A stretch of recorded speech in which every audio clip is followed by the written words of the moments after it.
Xavier Kelley was born on November 11, 1928 in Boston, Massachusetts. In June 1950, Paul graduated from Villanova University with a bachelor's degree in economics and was commissioned as a Marine Second Lieutenant through the NROTC program. In 1965, he was deployed to Vietnam as the Combat Intelligence Officer of the 3rd Marine Amphibious Force, Fleet Marine Force Pacific. Following this assignment, he continued serving in Vietnam as the commanding officer, 2nd Battalion, 4th Marine Regiment. He was promoted to Lieutenant Colonel in 1966.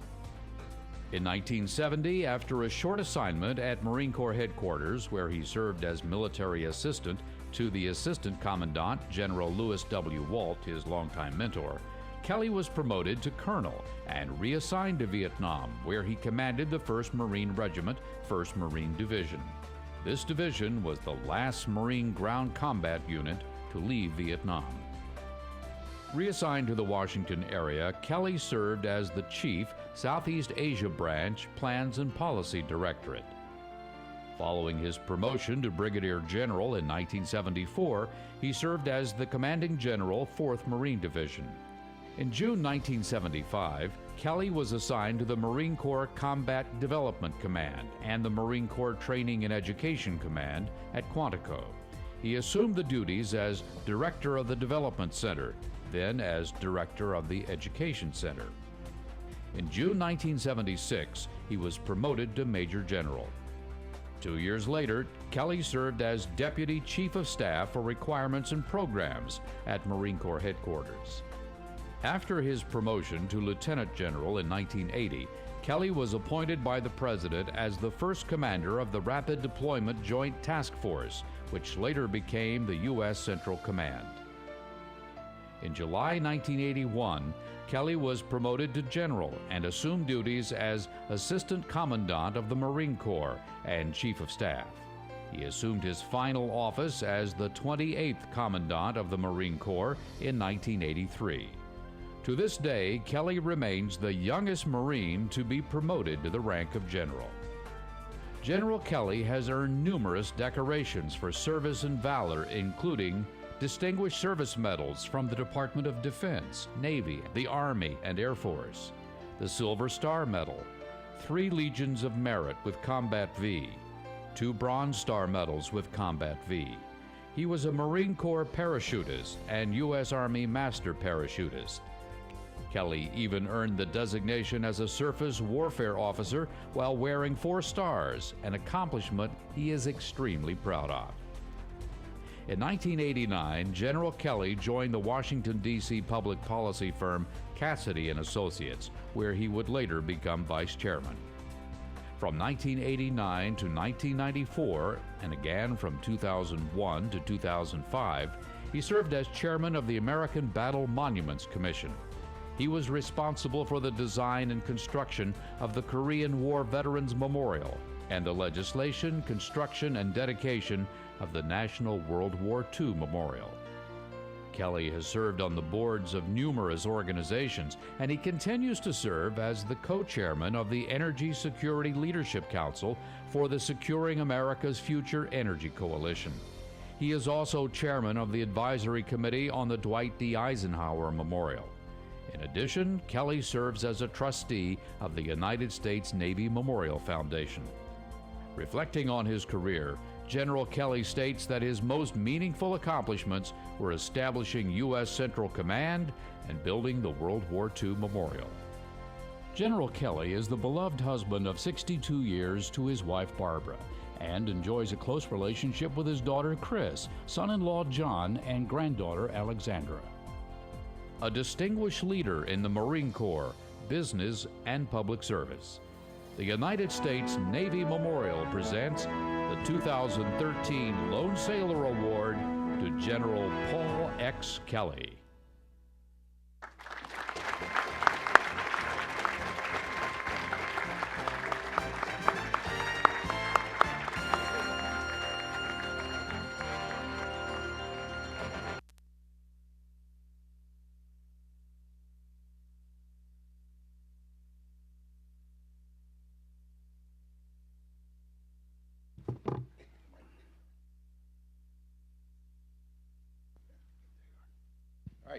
welcome General P.X. Kelley.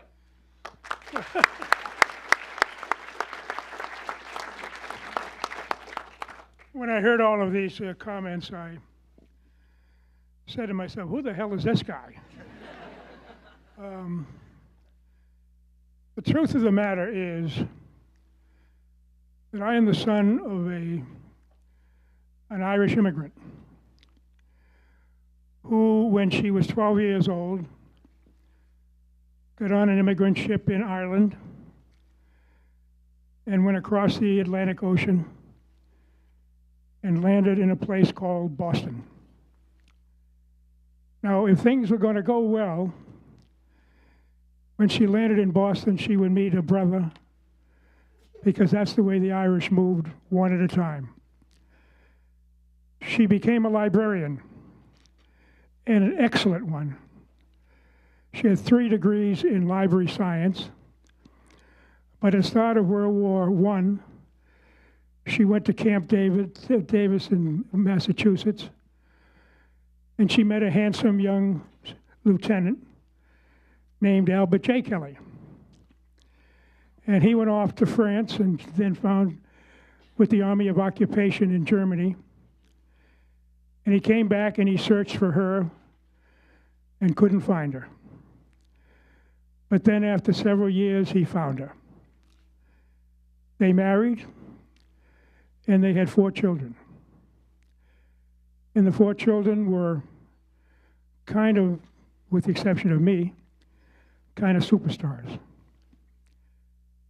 My brother was a Naval Academy graduate who played football, smart as the devil, went to sea, became an aviation test pilot, went with the National Administration of Space with NASA for many years, and then finally ended up as the Dean of Boston College Business School. His sister was the first woman to ever get an executive position in the intelligence agency in Washington. Poor P.X. Kelley kind of flunked. Actually, if the truth were made, like Irish families at the time, my mother saw me as a priest. There are a lot of people would take great issue with that, but saw me as a priest. So I had to go down to the local church and practice being a priest. And I flunked. So that's when I went back.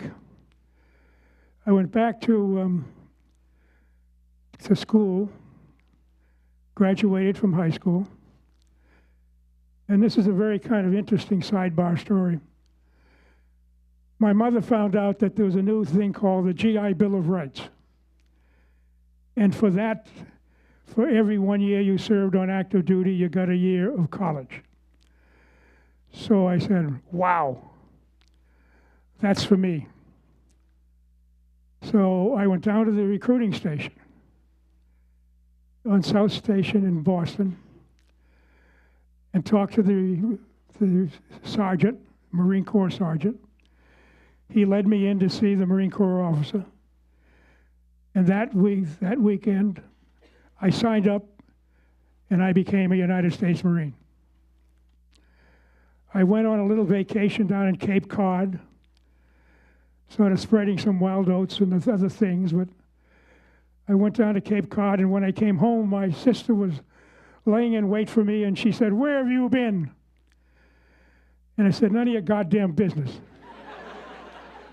She says, "Well, I'll make it my business, dummy. You have just had a call from the Knights of Columbus, and you have a scholarship, tuition, books, room, and board to any Catholic college in America." And I said, pardon the expression, oh shit.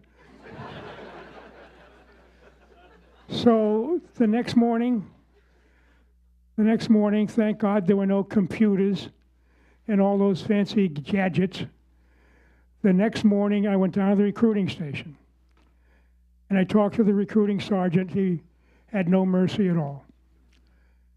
I had signed the papers, and that's the way it was going to be. But the recruiting officer walked in by that time, and he was a little more thoughtful. And he said, "Young man, you have an opportunity of a lifetime.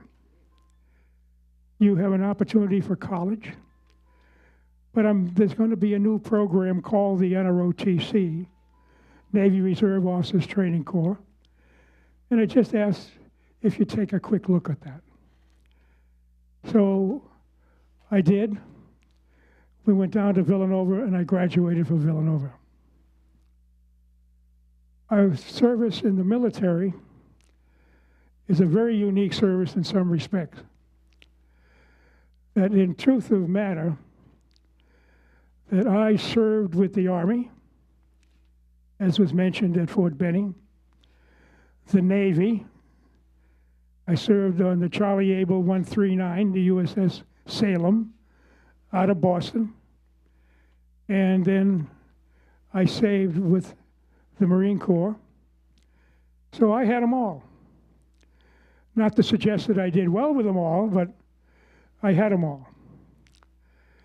So with that said, I bring back some of the memories. These days we talk, and justifiably, about all the wounded warriors. And I embrace that strongly. But on the other hand, I ask you, don't forget those who died, those who were killed. And that brings me to a morning several months ago when I was shaving, and the telephone rang. And it was a little girl's voice saying, "Are you General Kelley?" I said, "Yes, can I help you?" She said, "Well, my teacher says if anybody in our family got a Purple Heart, that I can get some credits." And she said, "I need to know who I call at Headquarters Marine Corps to get permission." So I said, "Thank you very much," and I got the telephone number for her. And she called me back to thank me. And I said, "You haven't told me who you are." She said, "Oh, my grandfather was Gunnery Sergeant Billy Howard." And ladies and gentlemen, my heart went in my mouth. I held Billy Howard to my breast when he was shot and killed in Vietnam. And I knew her grandfather. And I put him in for a high decoration, which I got. And I got a call from his hometown that they had the citation, and would I come down and participate by reading the citation. So I went down. I got halfway through. I had tears in my eyes, and I couldn't finish it. And she had two sons, two beautiful sons. And I sort of adopted those children. So the point I'm making is that military service is not just shooting and flying and killing. There's a lot of humanity to it, a lot of love. You probably saw me with this cane that I have to carry. Why? Well, because I had jumped out of a damn airplane so many times, I had sciatica. And when you have sciatica, you can hardly walk. In fact, in downtown Boston, I had to take a taxi cab just to get home. So with that said, I went to the doctor at Bethesda, now Walter Reed, and I said, "Can you fix me?" He said, "Let me take the MRI." And he take a look at the picture, and he said, "General, I'm going to tell you something. I have never seen a back this bad. And I said, I don't want any of your goddamn comments, doctor. I want to know, can you fix it? He said, I don't know. I said, I'll cut a deal with you. I don't want to be down, and this was not a mean for insults.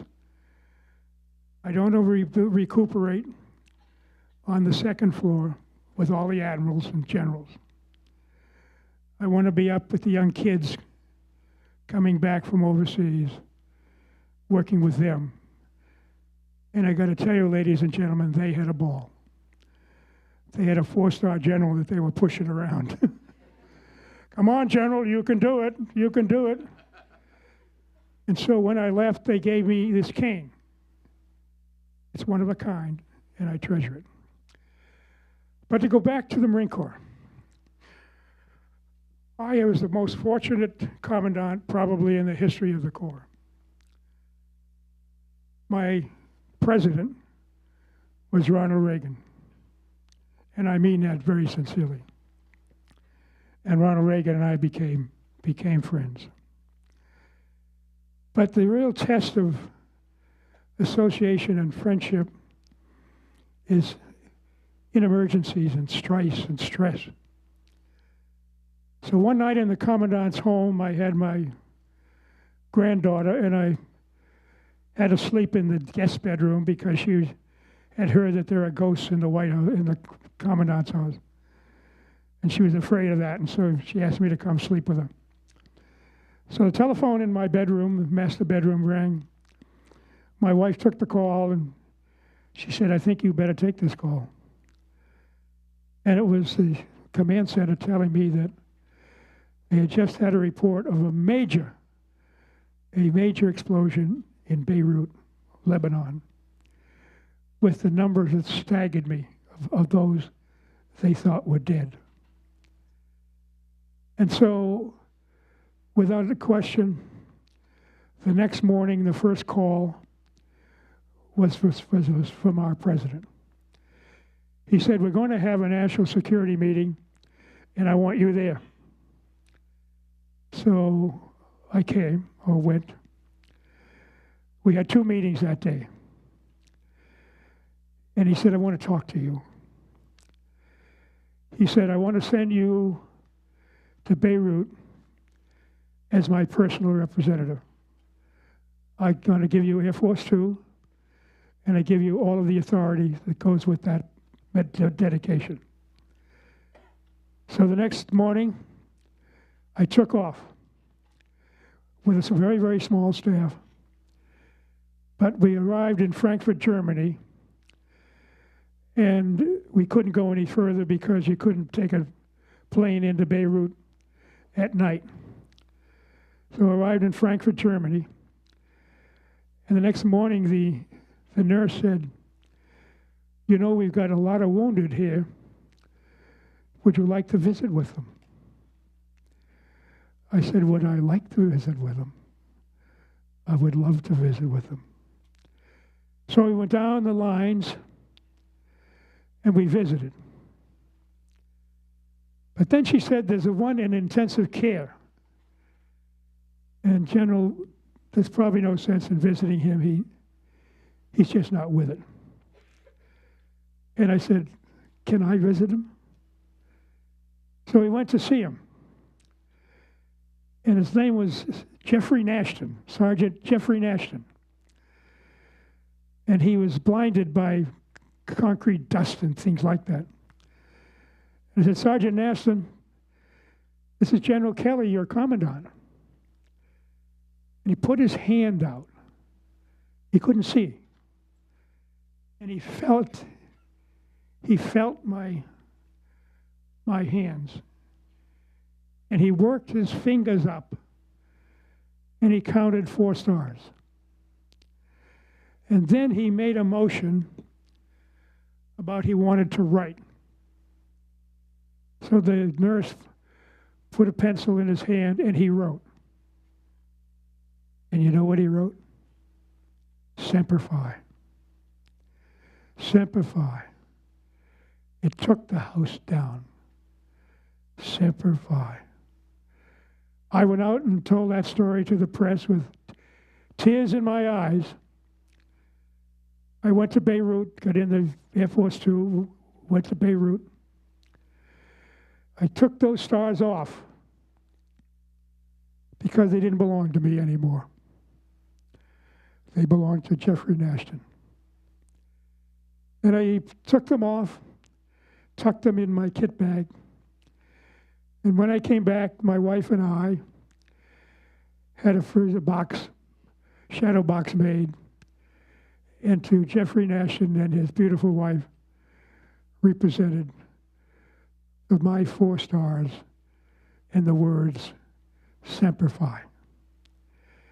And I still contact Jeffrey Nashton. But then we had the aftermath of the Beirut bombing. And the press was out to kill me. I couldn't believe it. I hadn't done anything. But the press was, as typical, was out to get someone, and I looked like I was the guy. And then a Saturday morning, 4 members of the press who had been Marines, but were now members of the press, asked if they could have an audience with me, and I said, sure. They came to my office at Building 4, and they said, the reason we're here is we think you should resign. And I said, what? We think you should resign. I said, gentlemen, the door is there. Don't let this door hit you in the ass. Get out of my office. So anyhow, it continues. Those kinds of stories could continue forever. But I got the one, not necessarily last, but there's a recent book that came out. I didn't know anything about it writing. And I'm in it. And it's by the chairman of the Joint Chiefs of Staff at a meeting that he had. And the fact that he didn't know me, so he said he'd like to meet me. So on a Saturday afternoon, I went over to his office, saw his secretary, who I knew from my time in the Pentagon, and I said, I'm here for the meeting with the chairman.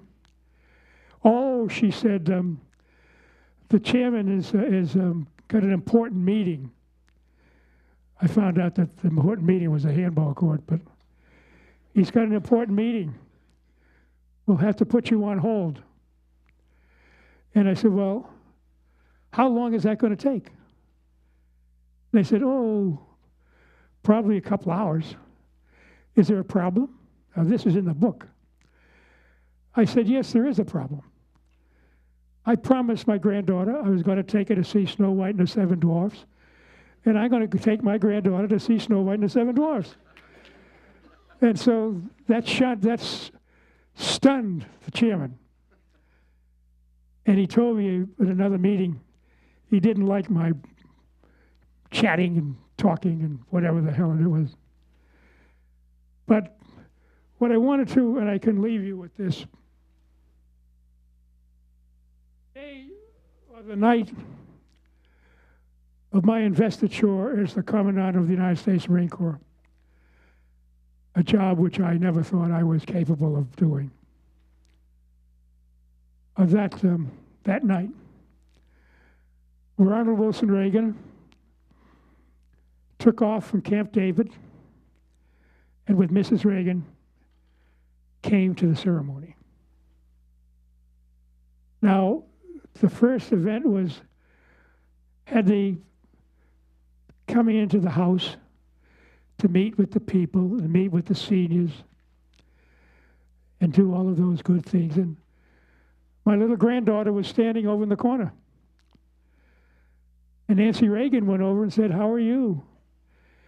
And she said to her, are there any ghosts in the White House? And she said, well, I don't know, Lexi, but I'll sure find out. And President Reagan came over and said, well, we'll try to find out, Lexi. And I'll be goddamned if 2 days later, a picture of President and Mrs. Reagan with my granddaughter telling her, Lexi, we couldn't find any ghosts in the house. Now that's a treasure. That's a keeper. I see people are moving, so probably they're telling me I should get lost. But let me, if I can read it. I wanted to read the words of Ronald Wilson Reagan the night of my investiture as Commandant of the Marine Corps. A beautiful night, a gorgeous night, starlit. It was an unbelievable, warm. Michael Patrick Ryan sang God Bless America like it was never sung before. The president said, I'm glad I'm not the first speaker. I don't think I could make it after that. I said, thank you, Mr. President, I am. And then the troops marched on.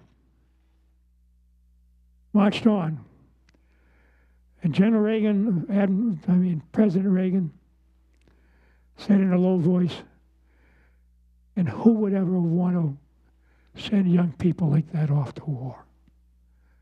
Very telling comment. At the end of the evening, and that was the way the format was, at the end of the evening, I would then escort President Reagan off the drill field. And as we're going off, all the troops in the stands are standing at attention and saluting their commander-in-chief. And General Reagan, President Reagan, said, you know, PX, I wish I could return their salute.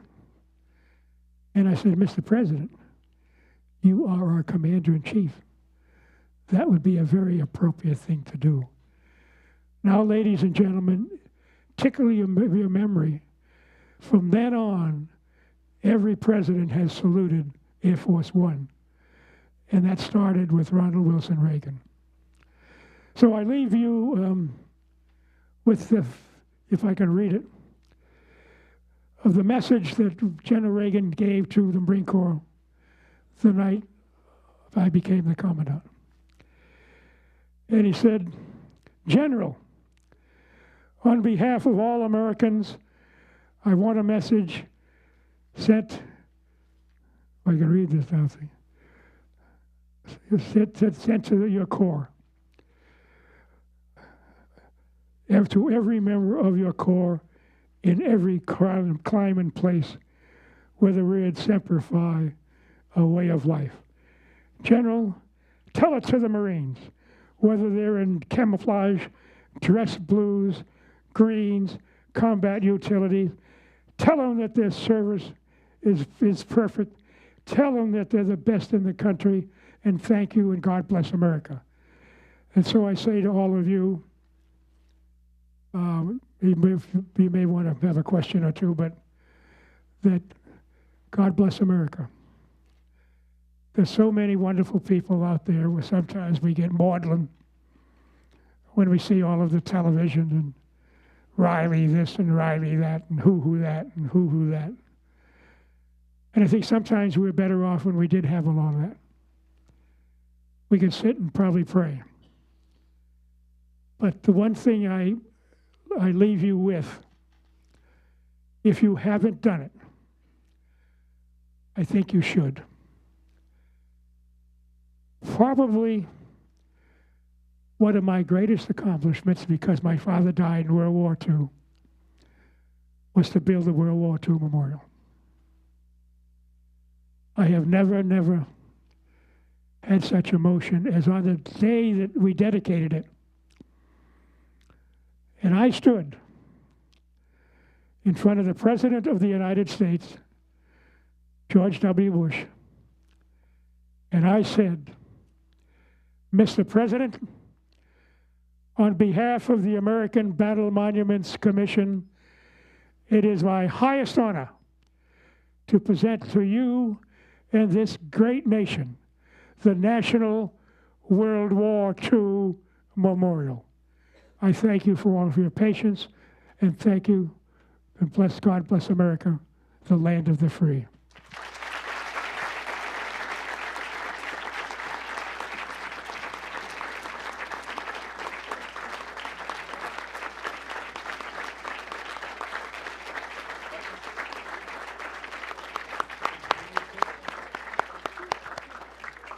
Thank you very much, General Kelley.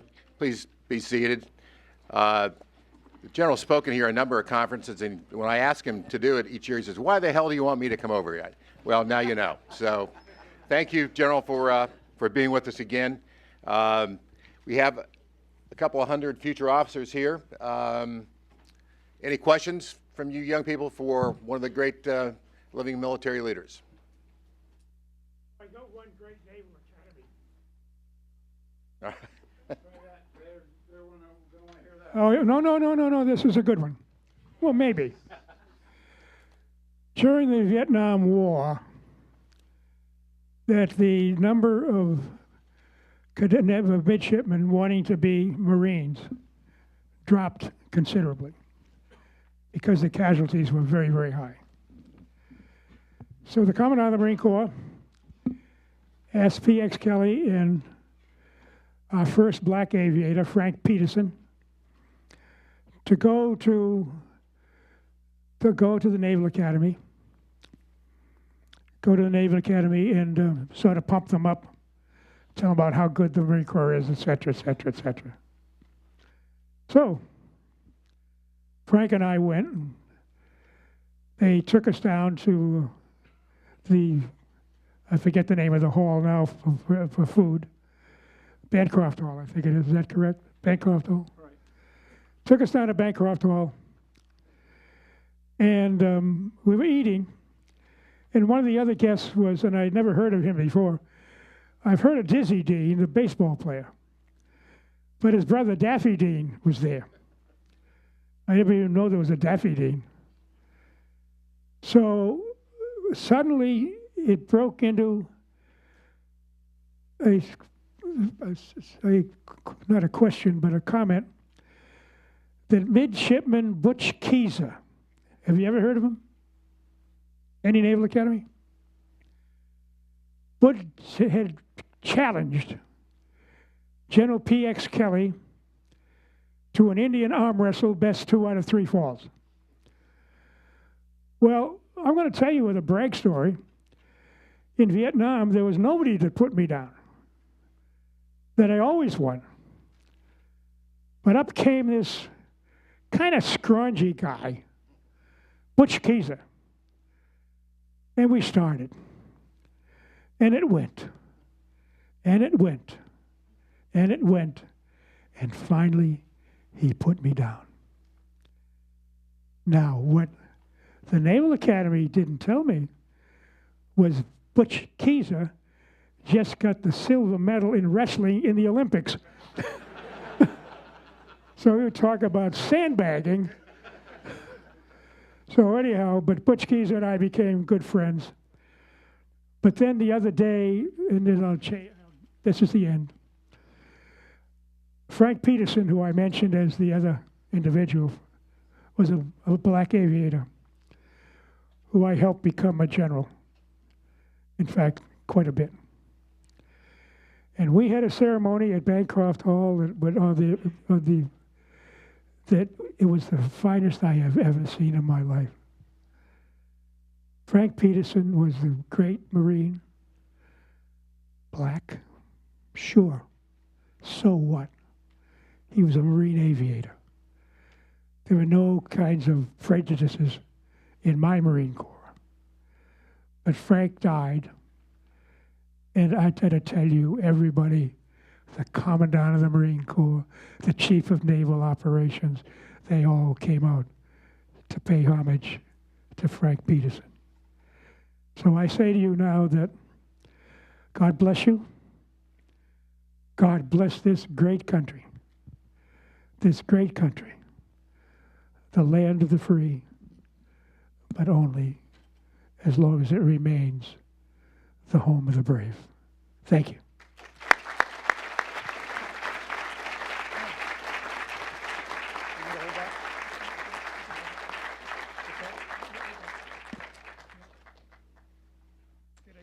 time. Nah, you're not good.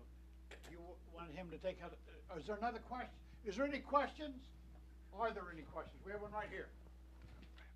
How did the fact that your father was in the military affect your decision to join? How did the fact that your father was in the military affect your decision to join the military? Not Ollie, he was an Army officer.